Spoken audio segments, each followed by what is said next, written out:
Are you ready for some good news?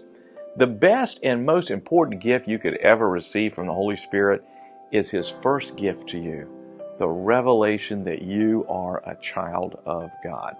Here's today's text. The Spirit Himself bears witness with our spirit that we're children of God. And if children, then heirs, heirs of God and fellow heirs with Christ, provided we suffer with Him in order that we may be glorified with Him. It's Romans 8:16 and 17. As we begin our classic radio broadcast series today on the Holy Spirit, we turn our attention to one of the most precious and powerful revelations you could ever receive. Through simple trust in the sacrifice of Christ for you, you are adopted as if a firstborn son. As soon as you accept Christ, the Holy Spirit begins His work of convincing you of your new identity. In the first 7 chapters of Romans, Paul describes God's plan, His provision, and the means by which He reconciled us through the cross. But Paul hardly mentions the Holy Spirit until Romans 8. In Romans 8, Paul cannot stop talking about the Spirit as he moves towards the great crescendo. You did not receive a spirit that makes you a slave again to fear, but you received the spirit of sonship. The literal rendering of this should be you received adoption as sons.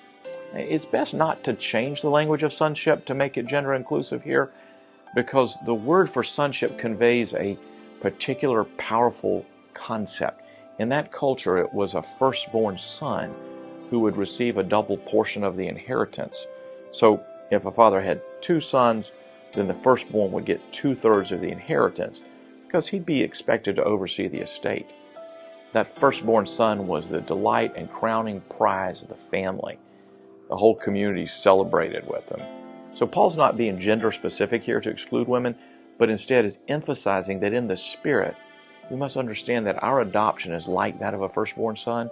We did not receive a spirit that makes us a slave to fear, but a spirit that has shown us our adoption like a firstborn son. And by Him we cry, Abba, Father. The Holy Spirit indwells every believer, and His first most important gift is to convince you of the glory of your inheritance and your permanent place in the family of God. And that's the gospel. Well, that's today's daily devotional, and if you want to hear this very important message on the Holy Spirit, you can find it in its entirety for free at sharingthelight.org.